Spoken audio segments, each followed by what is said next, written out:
Buenos días. Entonces, esto va así, ¿no? Hoy día vamos a ver un poquito cómo el proceso de insesgabilidad afecta a nuestros estimadores. Entonces, nosotros habíamos visto que un estimador eh, planteado principalmente resuelto o encontrado mediante el método de los mínimos cuadrados ordinarios tiene tres propiedades. ¿Sí? A ver, permítanme un segundito. Por favor, entren con sus cuentas institucionales, ¿ya? Les decía, un estimador mínimos cuadrados ordinarios tiene tres propiedades que son, no sé qué dice, que son bastante importantes. Entonces, la primera propiedad de este estimador es que es un estimador lineal. ¿Esto qué implica? Que el estimador beta es una función lineal de y. Esto lo hemos visto la semana pasada cuando vimos el teorema Gauss y Markov. Además, hemos visto que este estimador mínimos cuadrados ordinarios es un estimador insesgado. Insesgado significa sin sesgo, ¿no? Esto implica que el valor medio o que la esperanza matemática del estimador es igual al parámetro poblacional desconocido para nosotros. Y además, este estimador mínimos cuadrados ordinarios es de varianza mínima. Es decir, que es el que de todos los estimadores es el que tiene mínima varianza, ¿no? Entonces, la varianza del estimador calculado por mínimos cuadrados ordinarios es una varianza pequeña, ¿no?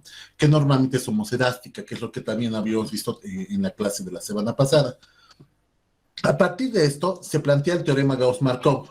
¿Qué dice el teorema Gauss-Markov? Que entre todos los estimadores que son lineales e insesgados, el estimador mínimos cuadrados ordinarios es el mejor ya que tiene la mínima varianza.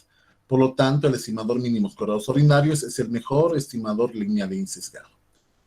La idea de la insesgabilidad, que es lo que vamos a ver en el ejercicio más adelante, es encontrar el parámetro poblacional del estimador a partir de múltiples muestras. Entonces, en un montón de muestras, aquí encontramos al parámetro poblacional beta, al parámetro beta, beta 2, beta 1, beta en general, y con un estimador. Entonces, la idea es de que el estimador que nosotros encontramos, siempre y cuando la muestra ha sido levantada de forma aleatoria, este estimador va a tender a ser igual al parámetro, ¿no? Y eso se llama la propiedad de insesgabilidad, porque dice que entre todos los estimadores, el promedio de todos ellos va a ser igual al parámetro.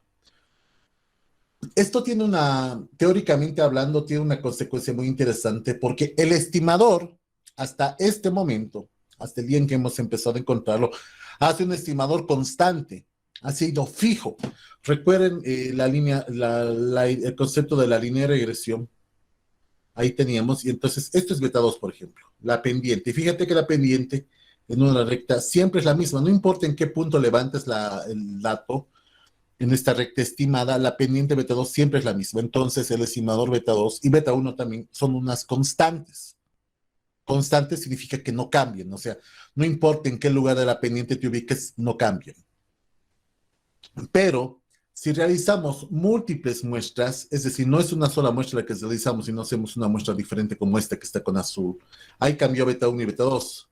Realizamos esta muestra que está con rojo. Ahí cambia beta 1 y beta 2. Esta que está con verde, otra vez cambian beta 1 y beta 2. Bueno, entonces, en varias muestras, deja de ser una constante, fíjate, beta 2, porque va cambiando de acuerdo a la muestra que estemos seleccionando, ¿no? Cada muestra proporciona una nueva recta estimada. Entonces vamos a tener una recta estimada 1, recta estimada 2, recta estimada 3, y cada uno va a tener sus correspondientes estimadores beta 1 y beta 2, que no necesariamente van a ser iguales entre sí. Esta idea de en una muestra, el estimador beta 1 y el estimador beta 2 son constantes, pero si realizamos múltiples muestras en diferentes momentos del tiempo o con diferentes poblaciones, esos dos estimadores van a tender a cambiar, van a tender a convertirse en variables, ¿sí? En múltiples muestras, beta 1 y beta 2 dejan de ser constantes. Entonces, ¿cuál es la garantía? ¿Por qué beta 2 va cambiando de muestra a muestra, de muestra a muestra? Y la insesgabilidad me ayuda a indicar que entre varias muestras, la que tiene mayor probabilidad, es decir, la que más se repite, donde se encuentra el valor medio, el valor modal, etcétera, la que tiene la mayor probabilidad de ejecutarse es la que es el parámetro poblacional. Entonces, esta idea de que los beta 2 sombreros sean variables, al final terminan eh, consolidándose a una constante que es ese parámetro para nosotros desconocido. Entonces, este concepto del beta 2 constante lo vamos a manejar, pero por favor que tengan en cuenta esta idea, ¿no?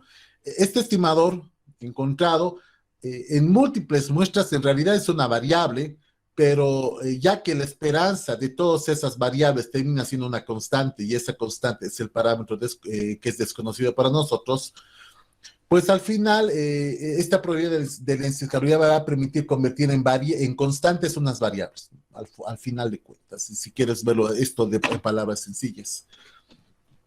Ahora, si te interesa mucho este tema, el libro de Green de teoría econométrica tiene todo un capítulo donde discute esta probabilidad de ocurrencia del parámetro poblacional a partir del manejo de las muestras, ¿no? Y demuestra de una manera diferente a la que nosotros hemos demostrado en las diapositivas y en la clase asincrónica de la semana pasada. Demuestra con matrices de qué forma estos estimadores o estas variables llegan a terminar convirtiéndose en una constante y ya esa constante le llamamos parámetro beta 2, en la que está ahí al medio. Ya, esta idea que tal vez parezca un poco volada, ¿no? En general es bastante importante para lo que vamos a hacer hoy en muchos términos, ¿ya?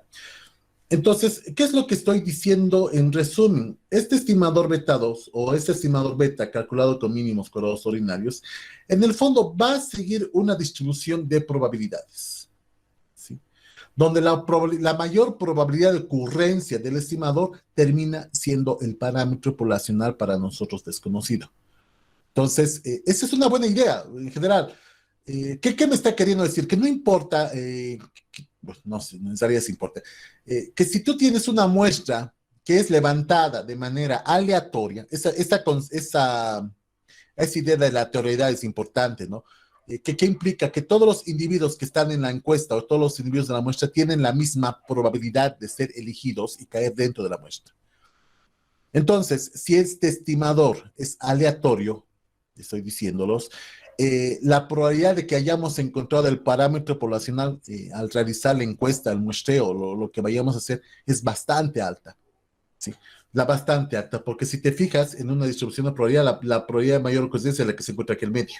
Y las que se encuentran a los cantos son las probabilidades las que menos van a ocurrir de forma simétrica.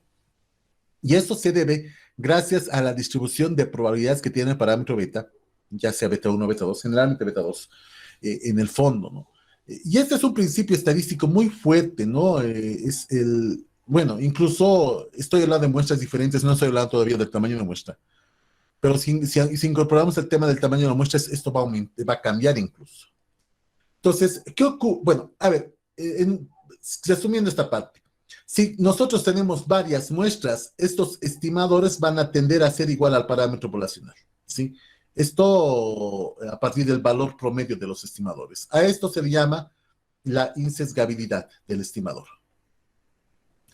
Pero además, y esto es otra cosa, se parece, pero es otra cosa. Si la muestra es suficientemente grande, digamos que no tienes varias muestras, tienes una sola muestra, ¿sí? Una sola muestra, pero es bastante grande la muestra. Entonces, en el límite de las probabilidades, esa muestra grande, este estimador va a ser igual al parámetro poblacional siempre y cuando tengamos una muestra grande. ¿Ya? Y les decía, esto va a ocurrir en el límite de las probabilidades. A esto se le conoce como la cuarta propiedad del estimador mínimos correos ordinarios y es la propiedad de la consistencia. Un estimador es consistente cuando a medida que aumentamos el tamaño de muestra, este estimador se acerca al parámetro poblacional. Esto es la razón por la que se exige que tengamos muestras grandes para poder encontrar unos estimadores. En los estimadores encontrados con muestras pequeñas, por ejemplo, con una serie de tiempo de 10 años o una serie de 12 meses para poder calcular inflación, por ejemplo, o 2 años incluso, que son 24 meses, estas son muestras pequeñas. Normalmente esto se va a dar cuando trabajes con series de tiempo, ¿no? No hay, la información estadística se recopiló a partir de los 70s, 80s, 90s en Bolivia, así que no hay mucho que hacer con el tema de los datos. Entonces, lamentablemente, cuando tienes una muestra pequeña, los estimadores encontrados con la misma no son consistentes, no cumplen esta propiedad. ¿Qué es lo que tienes que hacer para que sean consistentes? Es bien fácil, aumentar el número de datos. Es bien fácil decirlo, quiero decir, aumentar el número de datos, pero a veces eso es bien, bien complejo. Entonces, si lamentablemente no podemos realizar temas de consistencia, tal vez sí podamos hacer temas de inestabilidad. Fíjate que se parecen en el fondo. Aunque son dos conceptos completamente distintos, llegan a un mismo resultado, que es cuál, encontrar ese parámetro beta para nosotros desconocido.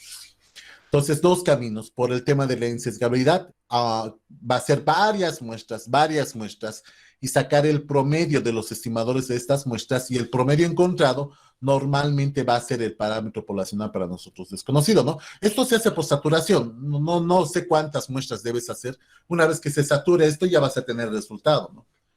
Y la otra es aumentar el tamaño de la muestra a valores muy, muy grandes, sabiendo que cuando la muestra es bastante grande, ese estimador normalmente es igual al parámetro por la propiedad de la consistencia. Requisito para ambas es que tengas muestras aleatorias. Bajo ese concepto esto funciona. Si tu muestra no es aleatoria, si has hecho un muestreo por conveniencia, por ejemplo, o un muestreo no probabilístico, esto no va a ocurrir. No vas a tener propiedades de consistencia ni sesgabilidad, o va a ser muy difícil probar si tu estimador es sesgado o consistente en el fondo. Ya. Estas son las dos propiedades que tenemos que cuidar cuando planteemos realizar un modelo de regresión utilizando econometría: la consistencia y la insesgabilidad. Entre otras más, en realidad hay que cuidar de muchas cosas, pero lo primero que hay que pensar, incluso antes de plantear el modelo, son en esas dos. ¿Sí? Ya, ahora, bueno, aquí iba un poquito. A partir de esta idea de que cuando aumentamos el número de datos, el estimador tiende a ser igual al parámetro poblacional, esto surge con lo que en estadística llamamos el teorema central del límite, o la ley de los grandes números, ¿no? Que en el fondo no solamente habla de un estimador econométrico, sino habla de cualquier estimador encontrado con estadística. Cualquier estimador encontrado con estadística, una media, por ejemplo, la media muestral va a ser igual a la media poblacional si tienes una muestra relativamente grande. Ya, bueno, y el tema de la insesgabilidad y el teorema Gauss-Markov que les hablé la semana pasada, y también se origina en la estadística, es un teorema que nace en la estadística en realidad, de lo cual los economistas han aprovechado y han planteado, ¿no? Porque al final esta ciencia tiene mucho que ver con la estadística de las probabilidades. Finalmente vamos a hablar de mu. Mu, les había dicho en las primeras clases de econometría, ya hace 5 semanas, sigue cierta distribución de probabilidad que hoy día vamos a empezar a plantear. Entonces, mu va a seguir una distribución de probabilidades n, cuyo valor medio va a ser 0 y cuya varianza es una constante, y es una constante homocedástica, ¿sí? A ver, habíamos planteado 7 supuestos la semana pasada en el tema de los supuestos del teorema del modelo de regresión lineal. Supuestos que son distintos a estas propiedades, a las 3 propiedades: linealidad, insesgabilidad y eficiencia, lo que me convierten en un estimador beta en Meli, ¿sí? Esas son las propiedades de los estimadores. Pero un modelo de regresión hace con supuestos relativos al comportamiento de los datos y de la perturbación estocástica. Entonces, voy a plantear un octavo supuesto, a los 7 que ya habíamos visto la semana pasada. Octavo supuesto. ¿Cuál es ese octavo supuesto? Que la perturbación estocástica mu sigue una distribución normal, cuyo valor medio es 0. Este valor medio viene del supuesto número 3 que vimos la semana pasada, y cuya varianza es constante. Esta constante va a venir del supuesto 4, el supuesto de la homocelasticidad que también vimos la semana pasada. Entonces, combinando el supuesto del valor esperado de la perturbación estocástica igual a 0 y de la varianza constante, y una varianza constante que implica homoscedasticidad, combinando el supuesto 3 y el supuesto 4, podemos plantear el supuesto 8 que implica que la perturbación estocástica que tiene media cero y varianza constante sigue una distribución normal. Esto implica que la distribución estocástica también puede plantearse de la forma de la campana de Gauss, donde el valor medio de la distribución es cero. Aquí es el cero. Ya. Esto es una maravilla porque en el fondo, ustedes saben que la perturbación estocástica para nosotros es algo desconocido, no la conocemos, no hemos llegado a conocerla y tampoco la vamos a conocer.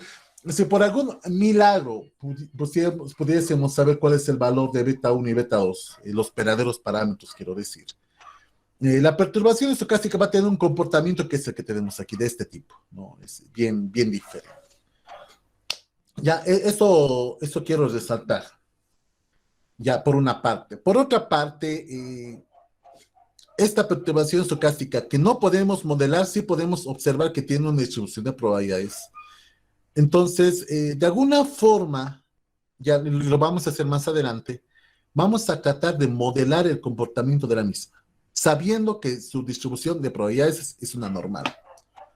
¿Ya? Ahora, pero esto para el tema que voy a empezar hoy día tiene más implicaciones. Les había dicho que Y es una función de dos valores. Perdón, tiene dos componentes. Un componente determinístico, parámetro beta 1 más parámetro beta 2 por X, y un componente aleatorio, que viene a ser mu. Estamos diciendo que este mu sigue una distribución normal, cuyo valor medio es cero y cuya varianza es una constante. Es decir, mu va a tener un comportamiento, les mostré hace ratito, de forma de campana. Por lo tanto, si Y tiene dos componentes, un componente determinístico, beta 1 y beta 2, que son fijos, bueno, donde X es fija en mostrados aleatorios, y la propiedad número 2, o el supuesto número 2 que vimos la semana pasada, y donde estamos planteando que la perturbación estocástica sigue una distribución normal con media cero y varianza constante, supuesto número 8, entonces Y también va a seguir una distribución normal. Sí, en esta figura. Claro, dependerá mucho del tipo de distribución que tenga X, porque si X es una binomial, por ejemplo, o en una Poisson o algo así, algún otro tipo de distribución, Y se va a debatir entre el comportamiento de X y mu. Pero Y va a tener cierto tipo de distribución. Normal, si la que define el comportamiento de Y es la mu, o cualquier otra distribución, puede ser una Poisson, puede ser una binomial, o bueno, o también una normal, dependiendo del comportamiento que tenga X, ¿sí? Y sigue una distribución. Pero en realidad no me quiero referir tanto a Y, sino al estimador. Entonces, si se fijan aquí, beta, el parámetro beta, también sigue una distribución. Y eso es a lo que quiero llegar, y a lo que estoy buscando decirles en estas cosas, ¿no? El estimador beta va a seguir cierto tipo de distribución que por ahorita es desconocida, cuyo valor medio ya lo conocemos. El valor medio del estimador beta es el verdadero parámetro poblacional. Esto por la propiedad de la insesgabilidad y también por la propiedad de la consistencia. Con las dos propiedades puedo plantear que el valor medio que tiene el estimador beta va a ser este. Y una varianza que sí conocemos, ¿no? La varianza de beta es sigma mu sobre la suma de x chiquita al cuadrado, ¿no? Esto también lo vimos la semana pasada. Entonces, la varianza del estimador beta es conocida. Bueno, en realidad esto es estimado, ¿no? También lo hemos discutido. Y el valor medio de este estimador beta es el parámetro poblacional. Entonces, ¿cuál es la pregunta? ¿Cuál es el tipo de distribución que sigue beta? Entonces, podríamos pensar que es una normal. Podríamos pensar que es una normal. Pero de pronto recordamos algo que en estadística 2 nos han enseñado, que tiene que ver con las distribuciones T-de-student y también con la distribución normal. La T-de-student te enseñaron que la debes usar cuando tienes una muestra pequeña. Y la normal te enseñaron que tienes que usarla cuando tienes una muestra grande, ¿no? Muestra pequeña y muestra grande, así de forma arbitraria, se había definido que es 30, porque eso es arbitrario. Al final, nunca se ha llegado realmente a un consenso de qué es una muestra pequeña, más en el siglo XXI, donde la cantidad de datos que manejamos en general es desbordante, ¿no? Este tema de muestras pequeñas lo manejan, digamos, en sociología, en psicología, donde trabajan con grupos humanos, pero en ciencias económicas estamos trabajando mucho con datos recolectados y los datos normalmente son muchos más que 30, hablamos de miles y miles. Entonces, esto de muestra pequeña y muestra grande como que no se queda muy del todo claro qué es exactamente. Pero sin entrar tanto a esa discusión, hay una demostración muy interesante en el anexo estadístico de Gujarati, en el anexo estadístico, anexo C o A, creo que es el A, no me acuerdo bien, donde se demuestra, y ahorita les voy a mostrar también lo siguiente, es que si el número de muestras es suficientemente grande, ¿sí?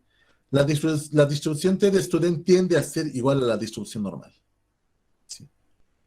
Entonces, una muestra grande, la T de student y la normal son las mismas. Esto es fácil de ver en una tabla, te lo vamos a hacer más ratito cuando hagamos el ejercicio. Entonces, si la distribución T de student y la normal son exactamente lo mismo en muestras grandes, en muestra grande me sirve la T de student y en muestra pequeña también me sirve la T de student, ¿para qué utilizar dos tipos de muestreos cuando puedo utilizar solamente uno? Por lo tanto, el estimador beta va a seguir una distribución T de student, cuyo valor medio es el verdadero parámetro poblacional para nosotros desconocido, y cuya varianza es una varianza conocida, que es una varianza constante. ¿Sí? Que es igual a, perdón, me equivoqué de nuevo, a sigma de mu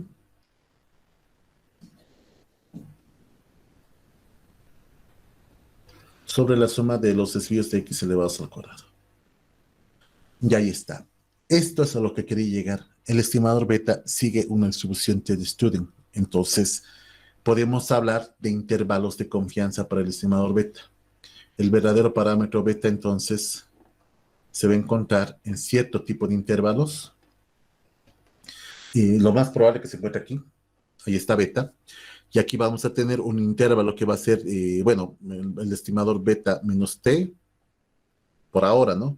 Y el estimador beta más t, en general. Entonces, de ahí van a ser el concepto de los intervalos de confianza y las pruebas de hipótesis, que es lo que quiero ver en la clase de hoy. Esto, de todas formas, lo voy a volver a repetir en la clase asincrónica, de una manera más formal, quiero decir, hablando de forma algebraica, pero es importante empezar ya a plantear algunas situaciones y consideraciones al respecto. Ya, voy a utilizar para esto el archivo que hemos estado trabajando con el tema del coeficiente intelectual y... A ver, esto lo habíamos visto la semana pasada, cuando encontramos beta 2 y beta 1, ¿no? En general, tengo un valor de beta 2 de 830, tengo un beta 1 de 116. Ya habíamos encontrado algunos datos adicionales, ¿no? Por ejemplo, la varianza, el error estándar, la varianza de beta 2, el error estándar de beta 2 y beta 1, respectivamente. Entonces, vamos a usar algo de la información que ya hemos recolectado la semana pasada. Ya, vuelvo a mi pizarra. Entonces, voy a plantear una hipótesis. En pruebas de hipótesis, a vos te enseñaron a realizar, creo que 5 o 6 pasos, no estoy seguro. Depende del libro que hayas usado. Pero básicamente son las que vamos a ver hoy día. Hipótesis nula. El estimador beta 2 nos ha salido que es igual a 8.30, es decir, que el incremento de un punto en el índice de coeficiente intelectual va a provocar que en promedio los salarios se incrementen en $8.30. No sé si es por mes o por hora, eso no me acuerdo, pero bueno, va por ahí. Supongamos que viene alguien y me dice, no, sabes que en este colegio o en general en este distrito escolar o en esta ciudad, la gente le va mejor porque es inteligente. O sea, la gente más inteligente gana más, la gente menos inteligente gana menos. Y esto puede ser un discurso político incluso, ¿ya? Entonces viene un político y me dice, ¿sabes qué? En esta ciudad o en este distrito, si el coeficiente intelectual se incrementa de un punto, los salarios se van a incrementar en $10. Genial, probémoslo. No podemos discutir algo, los estadísticos no discutimos estas cosas sin ninguna prueba. Entonces, lo que tenemos que hacer es probar de forma estadística si lo que dice este señor se cumple o no se cumple. Entonces, él plantea una hipótesis, que el estimador beta 2 es igual a 10. ¿Sí? Esa es mi hipótesis. Por eso lo pongo beta 2H. Beta 2H, que este es el estimador planteado como una hipótesis. Hipótesis no era que el estimador es ese. Hipótesis alterna. No, más bien no. El estimador puede ser cualquier cosa, pero no 10. Entonces, como no estoy seguro Si es más grande o más pequeño que 10, voy a plantear una desigualdad. Es decir, puede ser más grande que 10 o puede ser más pequeño que 10. No tengo idea. Entonces, ahí es donde empezamos a plantear la hipótesis, ¿no? Hipótesis nula, que el estimador es 10, y hipótesis alterna, que el estimador es distinto de 10. Segundo paso, vamos a plantear un nivel de significación de 0.05. Normalmente 0.05. Esto tiene que ver con el error tipo 1 y el error tipo 2 que seguramente viste en estadística, ¿no? Por favor, ¿en qué consiste? ¿Alguien me puede decir, por favor, en qué consiste el error tipo 1 y el error tipo 2? ¿Qué es el error tipo 1 y el error tipo 2 y cómo lo podemos aplicar a este ejemplo? Moisés, hola, buen día. Buen día, licenciado. El error tipo uno, si no me equivoco, era aceptar la hipótesis nula y que luego al final eso sea incorrecto. Y el error tipo 2, rechazar y que sea correcto lo que se rechazó. Ya, sí, sí, tienes toda la razón, Moisés. ¿Y cómo lo podríamos aplicar a este caso, estimado Moisés? Perdón, mis perros están ladrando. ¿Puede repetir su pregunta? Perdón. Claro, tú me hablaste de lo que es el SDOT tipo 1 y el SDOT tipo 2. ¿Y cómo lo podemos aplicar a este caso? Verificando si la hipótesis nula es 10 o diferente a 10, digamos. Ya, a ver, veamos. Eh, Normalmente a mí me gusta, hay varias maneras de probar el tema de las hipótesis nulas y el hipótesis alterna, el SDOT tipo 1 y el SDOT tipo 2. Cuando me toca explicar eso, hay un gráfico que encontré una vez en internet que me encanta para poder explicar qué es un error tipo 1 y qué es un error tipo 2 y cómo normalmente nos enfrentamos a la misma cuando estamos en eventos normales, ¿no? Aquí está, justo lo encontré. La ventaja de tener el internet a la mano, ¿no? Hay cosas que alguna vez ves y no es difícil encontrarlas en la red, siempre y cuando el internet sea bueno. Ahí está. El error tipo 1, como decías bien, es un falso positivo y el error tipo 2 es un falso negativo, ¿no? Por ejemplo, aquí en el error tipo 1 ahí tienes a este señor y al cual imagino que tú conoces un poquito, ustedes conocen un poquitico de inglés. Este doctor le está diciendo, usted está embarazado al señor. Y a la señora que tiene todos los síntomas del embarazo, más bien la doctora le dice, usted no está embarazada. Los dos están cometiendo un error, porque obviamente el señor no está embarazado, y tal vez alguien me pregunte por qué, porque los hombres no se embarazan, es así de simple. Y al parecer la señora, bueno, al parecer digo, porque no estoy seguro, no, con una foto no podemos tomar una decisión, pero al parecer esta señora sí está embarazada, ¿no? Por la forma que tiene su barriguita y todo esto, pero la doctora le dice que no lo está. Los dos errores son malos. ¿Cuál de estos errores es el peor respecto al otro? ¿Cuál de los dos es más perjudicial en general? ¿El error tipo 1 o el error tipo 2? El tipo 2, El error licenciado. tipo 2, Tipo 2, dice. ¿Por qué el tipo 2? porque el error tipo 1 es un hombre y los hombres, como tú lo dijiste, no se pueden embarazar porque son hombres. Y la mujer sí.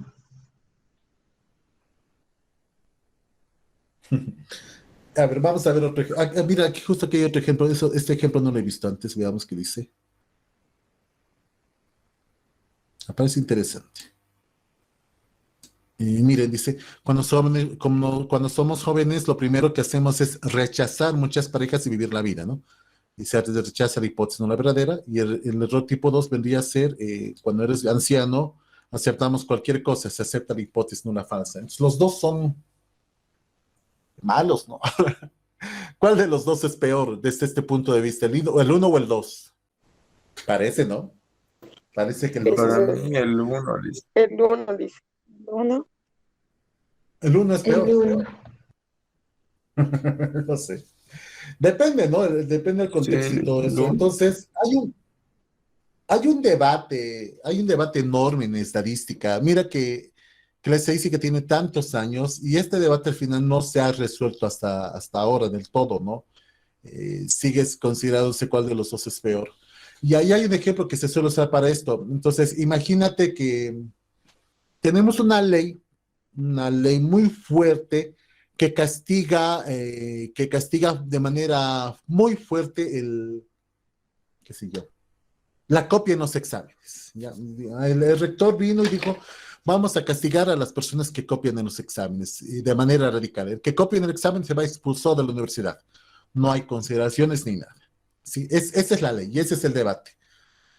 Entonces, puede ocurrir que se contraten a, qué sé yo, a programadores, se elabore un software antiplagios, anticopias, que se instale un sistema de seguimiento muy caro para evitar justo, ¿no? Que todos copien en los exámenes y les vigilan como cámaras de gran hermano ahí en las vidas cotidianas que ustedes tienen. Y a la primera falta, ¡fum!, los botaron de la U. ¿Sí? Así es. Entonces puede ser que un examen, alguien esté ahí haciendo el examen y por algún error o por el nervio se le cayó la hoja al suelo y automáticamente lo acusen de estar copiando y lo expulsen. Pero la persona no estaba queriendo copiar, estaba nerviosa e hizo caer su hoja, ¿no? Entonces él no era un criminal, no era un copiador, no copiaba en los exámenes, pero fue expulsado. Sí, ese es un tipo de error.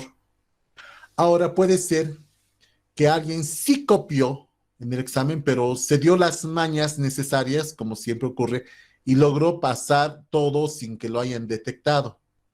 Ese es otro tipo de error. Los dos errores son los que nos encontramos cotidianamente. Un falso positivo es expulsar a uno que no era copiador, pero lo expulsaron, ¿no? Y un falso negativo es que uno que copiaba aprobó el examen y salió graduado y todo eso. Esa puede ser las consideraciones del director para ver cuál es el error tipo 1 o el error tipo 2. Ahora sí, desde ese punto de vista, ¿qué es peor? ¿Expulsar a un nervioso o aprobar a uno que no debía aprobar? Aprobar a uno que no debía aprobar. ¿Dice? Que no debía probar. ¿Seguro? La teoría dice que no. La teoría dice que podemos soportar cierto tipo de error, podemos soportar que alguien que no debía aprobar, bueno, apruebe, ¿no? Al final, pero poner a todos bajo la misma cosa y acusar a todos de ser copiadores y básicamente y simplemente esperar que cometen un error puede ser bastante frustrante para las personas y puede provocar más bien ese tipo de comportamientos, ¿no? Se dice más bien que no debería ser un sistema policial, sino más bien un sistema de otro tipo, este tipo de situaciones. Por esa razón, el error tipo 1 se considera que es peor que el error tipo 2, aunque los dos son malos. Los dos son malos. Y en realidad la discusión viene por aquí, y justo me encontré ahorita con ese gráfico que quería hablarles. Así que está aquí, lo vemos. Que tiene que ver con el comportamiento teórico del error tipo 1 y el error tipo 2. En este gráfico, que está un poco chiquito, pero bueno, alfa es el error tipo 1 y beta es el error tipo 2. Entonces, si yo quiero disminuir el error tipo 1, es decir, vamos a mover esta recta de hipótesis hacia la derecha. Fíjate que vamos a ir aumentando beta. Entonces, cuando el error tipo 1, cuando alfa se hace más chiquito, beta se hace más grande. No es en la misma magnitud, por si acaso. No tiene nada que ver con la magnitud. No sabemos cuál es el valor que tiene beta. Puede ser 20%, 30%, no sé. Pero si alfa se hace más chiquito, beta se hace más grande. Y lo contrario, si nosotros queremos disminuir beta, que es el error tipo 2, alfa se va a ir haciendo más grande. Entonces, disminuir un error implica aumentar el otro, en el fondo. Te doy otro ejemplo. Es probable que tarde o temprano un asteroide venga y destruya este planeta. ¿Sí? Es probable. ¿Qué tan probable sea que esto ocurra este año? Muy poco probable. O sea, no voy a decir que imposible, ¿no? Muy poco probable porque existe cierto margen muy chiquitito de probabilidad que ocurra en el fondo. Existe cierto margen de probabilidad que algún día caiga un dinosaurio, digo, caiga un asteroide y nos saque del mundo como sacó los dinosaurios. Hace mucho, aunque parece que no fue el asteroide que sacó los dinosaurios, pero eso lo van a discutir en paleontología, no en econometría. Ya, entonces, esta pequeña probabilidad es un error tipo 1. Pues es posible que me equivoque. Es posible que me equivoque. Y si me equivoco, significa que jamás va a venir un asteroide y va a destruir el planeta. Entonces, disminuir un error implica aumentar el otro, la probabilidad de que ocurra el otro error. Es la discusión en estadística. Entonces, ¿en cuánto nos quedamos? ¿No? Dicen los estadísticos, si se asume un valor de 0.05, también se asume el 1% de error tipo 1, también se asume el 10%, bueno, se asumía.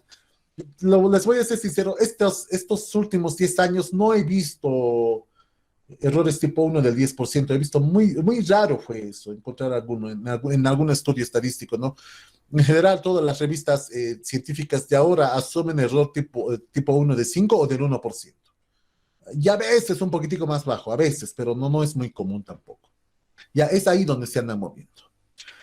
Yo les sugiero que vayan discutiendo o verificando esta información. Hay mucha información en internet, has visto en un ratito, hemos encontrado los gráficos sobre lo que son errores tipo 1, errores tipo 2 y cómo se aplican a la vida cotidiana. Aquí en ingeniería financiera puedes ver miles de aplicaciones del error tipo 1 y el error tipo 2 y en tu vida diaria también, ¿no? En tu vida de pareja, en tus relaciones con tu familia, en el trabajo, etcétera. Todos los días nosotros nos enfrentamos al dilema de error tipo 1 y error tipo 2. Pero bueno, nuevamente ese es otro tipo de consideraciones, ¿ya? Entonces, quedemos que el error tipo 1 que vamos a plantear es un 5% o un falso positivo va a ser el 5%, ¿no? Nuestra probabilidad de cometer este tipo de errores, que no implica que no vayamos a cometer otro tipo de errores. A eso quería llegar, o a esa frase quería llegar al final. Bueno, el tercer punto tiene que ver con el estadístico de prueba y vamos a utilizar la prueba TD-Student, que vendría a plantearse de la siguiente forma. El estadístico beta menos el estimador beta menos el estimador planteado por la prueba de hipótesis, por eso le pongo beta H, sobre el error estándar del estimador. ¿Sí? Bien, eso es lo que tenemos que plantear. Nuestro cuarto paso va a ser establecer el estadístico crítico, ¿no? O el T crítico se llama. También otros lo conocen como el T de tablas. Entonces, para eso del T de tablas necesito varios conceptos. Necesito el concepto del tamaño de muestra y necesito el concepto de los grados de libertad. A esto se conoce como GDL o grados de libertad, a la relación que existe entre la muestra y los parámetros del estudio. Ya, entonces voy a volver aquí a mi conjunto de datos para ver cuántos datos manejamos. Entonces tengo 935 datos en ese ejercicio. Entonces me anoto. 935 datos. Esto es importante que sigas hasta que manejes bastante bien el tema de manejo de tablas.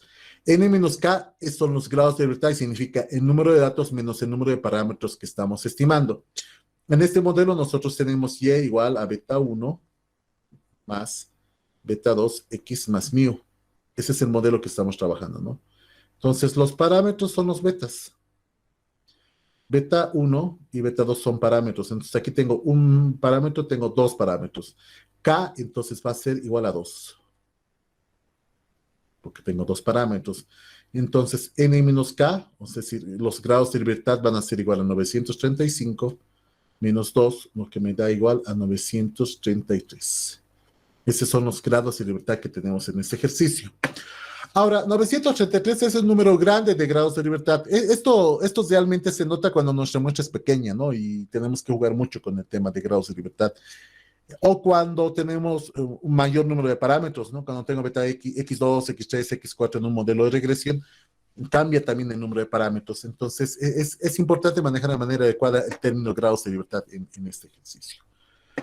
¿Para qué fue esto? Bueno, porque voy a ver una tabla. Ahora vamos a irnos a nuestro curso. Creo que la semana pasada ya les he subido algunas tablas que vamos a ver ahora.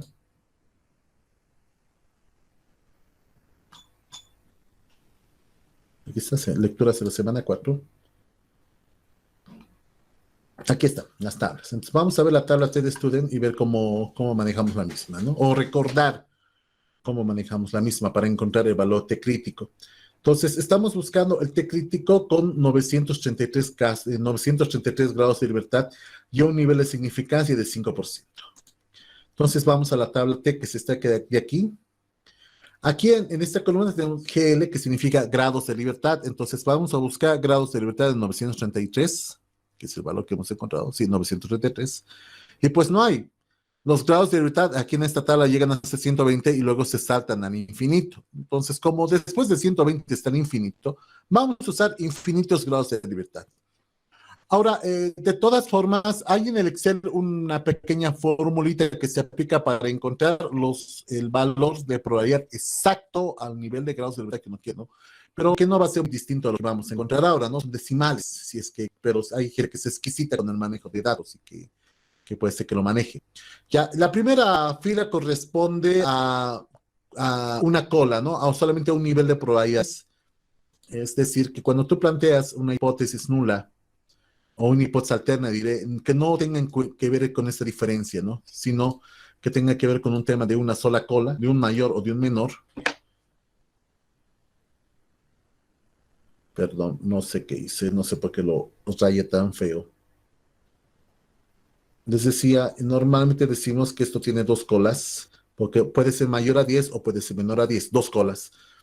Si la hipótesis alterna dice, por ejemplo, que beta 2H es mayor a 0, estamos planteando una sola cola, la cola derecha. O si decimos que beta 2H va a ser menor a 0, estamos planteando una sola cola, la cola izquierda. En estos casos, cuando veamos la tabla T, vamos a ver esto de aquí, ¿no? Una sola cola, esta línea de aquí, la primera. ¿Ya? La segunda línea tiene que ver con las dos colas. Para este ejercicio, dos colas implica entonces la línea de abajo, porque nuestra hipótesis alterna, fíjate que tiene dos colas, puede ser arriba o puede ser abajo. Dice que el nivel de significancia es de 5%, entonces vamos a buscar un nivel de significancia de 5%. Entonces es esta columna que tenemos aquí, la primera, segunda, tercera, cuarta, la quinta columna. La columna 5%. Entonces voy a bajando para encontrar el valor crítico de t a 5%, y fíjate que a nivel de significancia infinito, el valor crítico es 1.96, que es el valor que vamos a utilizar ahora. Entonces, el valor crítico de t es 1.96.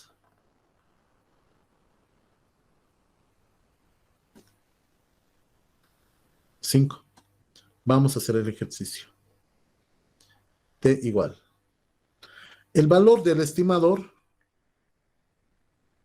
es 8.3030. 8.3031. 8.3031, redondeando.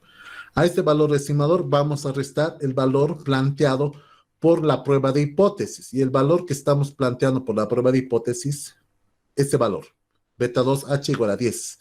Es 10. Entonces vamos a desplazar beta 2H por 10, aquí. Y todo esto sobre el error estándar del estimador. El error estándar de nuestro estimador lo hemos calculado. Tenemos tres errores estándar, no confundir. Estamos trabajando con beta 2, entonces tengo que trabajar con el error estándar de beta 2, que es 0.8364. 0.8364. Entonces, el valor calculado de t va a ser esta operación, 8.3031 menos 10, me da menos 1.69. Eso dividido entre 0.8364 me da menos 2.02. Menos 2.02 y centavos, ¿no? Bueno, 0.3 en realidad, 0.2. Vamos a poner dos decimales más. 88. Menos 2.0288. Ahora vamos a tomar una decisión. Para hacer la decisión, es conveniente dibujar el tema de la distribución de Student al principio. En este gráfico, el área sombreada se conoce como la región crítica. Como tenemos dos colas, tenemos dos regiones críticas. Una región crítica es la zona de rechazo de la hipótesis nula. Zona de rechazo, y aquí también es la zona de rechazo de la hipótesis nula. La zona que no está en el área sombreada es la zona de no rechazo de la hipótesis nula. En esta zona la hipótesis nula no se rechaza. El valor crítico que hemos encontrado en tablas implica que esto es 1.96 y esto es menos 1.96. El valor calculado por el ejercicio es de 2.02 negativo. Entonces, si buscas 2.02, no queda aquí adentro, queda aquí. menos 2.02. Entonces caemos en la zona donde la hipótesis nula se rechaza. Conclusión. Si planteamos que la hipótesis nula es igual a 10 y tenemos un nivel de significancia del 5%, existe evidencia estadística significativa para rechazar la hipótesis que el estimador es igual a 10 a un nivel de confianza del 95%. La idea con nivel de confianza viene de esto. Si alfa es el nivel de significancia, 1 menos alfa, ¿qué estoy haciendo? 1 menos alfa es el nivel de confianza. Entonces, si alfa es 0.05, 1 menos alfa da 0.95. Entonces, repito nuevamente nuestra conclusión. Existe evidencia estadística significativa para rechazar la hipótesis que el estimador es igual a 10 a un nivel de confianza del 95%.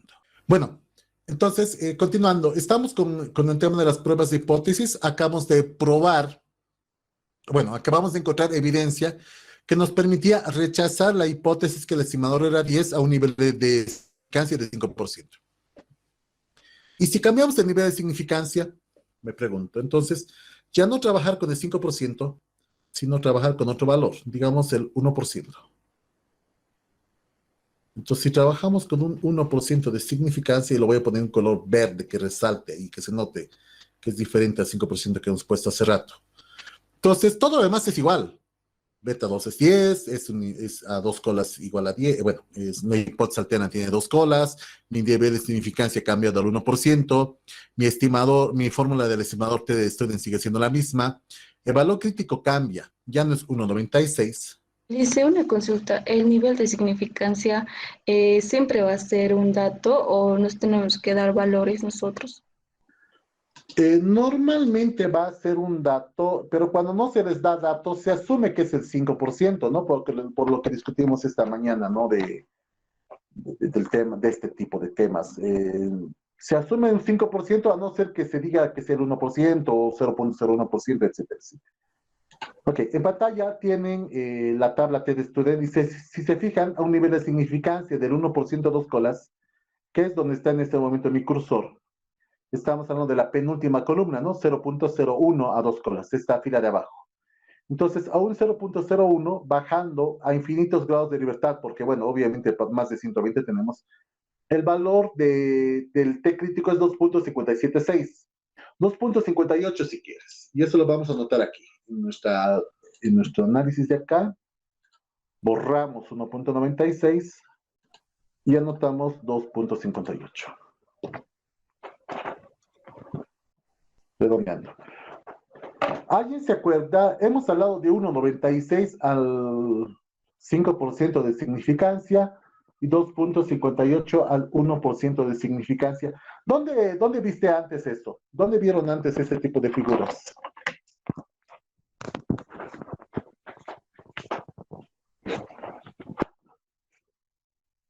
¿Dónde viste antes 1.96 y 2.58?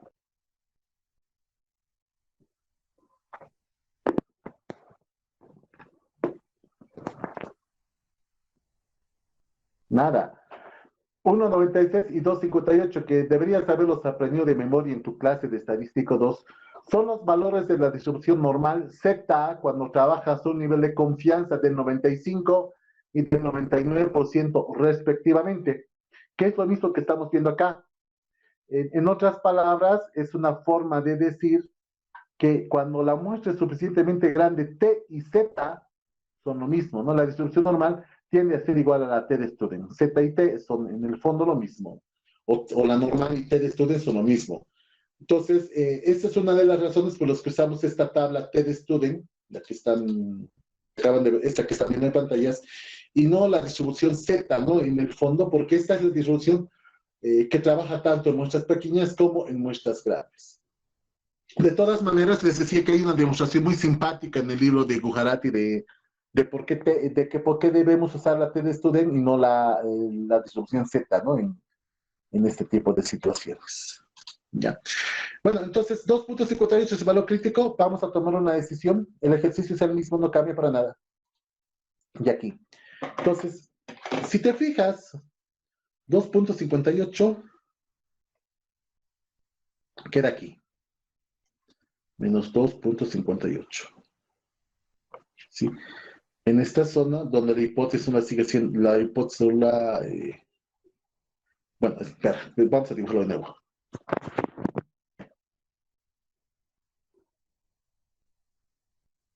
Aquí tengo menos 2.58 y 2.58. Sí, entonces el valor que hemos calculado para TED Student es 2.02 negativo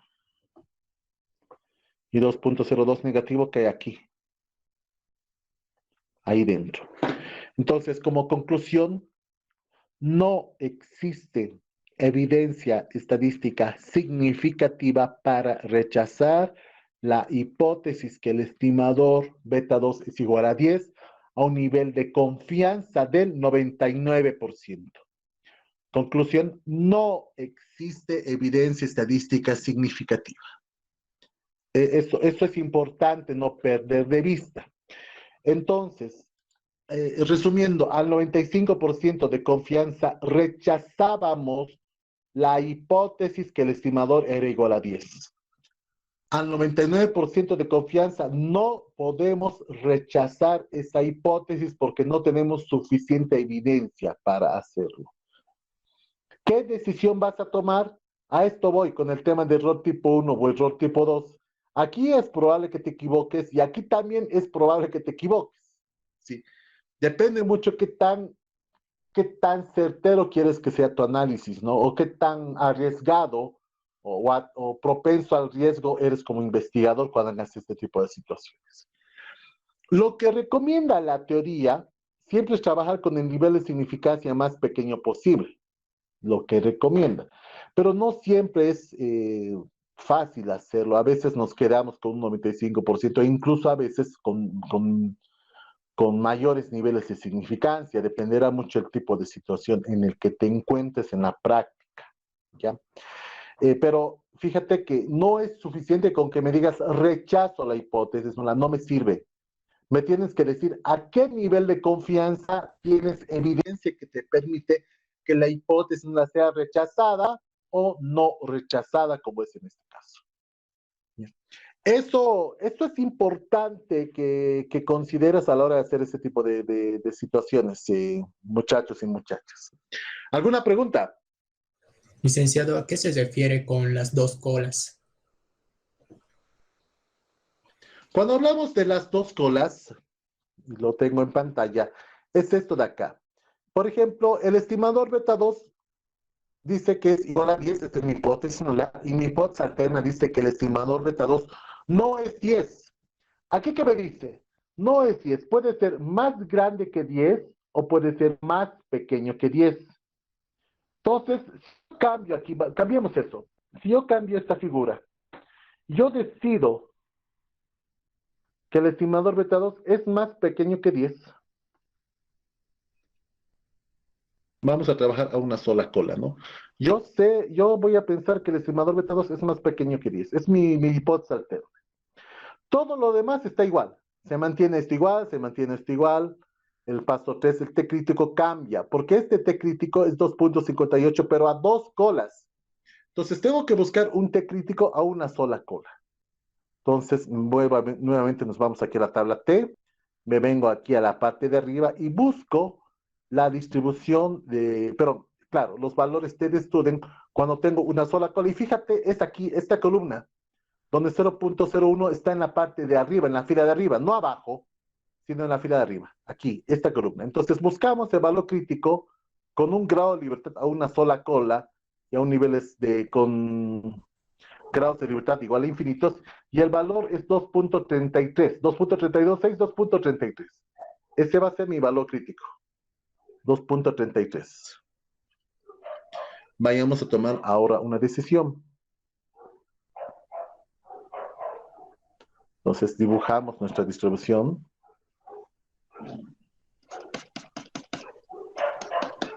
Aquí sería menos 2.33, el valor crítico de t, y el valor calculado de t, pues no cambia para nada, sigue siendo menos 2.02. Está cayendo en este caso en la zona de no rechazo de la hipótesis nula, a un nivel de significancia del 1% a una cola, a una cola. Y si trabajamos a un nivel de significancia, ahora sí sin hacer el dibujo, si trabajamos a un nivel de significancia del 5% a una cola, vendría a ser esta columna de aquí, la que estoy tratando de señalar con el cursor amarillo del ratón, esta columna. Entonces buscamos el valor crítico y es 1.64. Entonces, si el valor crítico de t es 2.02 negativo y el valor calculado de t es 2.02 y el valor crítico es 1.64. ¿Rechazo o no rechazo la hipótesis nula? Hola. Fernán, hola, hola. ¿Rechazo o no la hipótesis nula? Abner, habla. No, Ahora, o no, tiempo para licenciado. cumplir. ¿Qué decías? No te escuché. Licenciado, no, no los rechaza. No lo rechazas. No existe evidencia estadística significativa para rechazar la hipótesis nula a un nivel de confianza del 95% a una cola. Eso aumentarías en la conclusión. Ya. Bueno, eso es el temilla que quería ver con ustedes. ¿Alguna pregunta en relación a esto?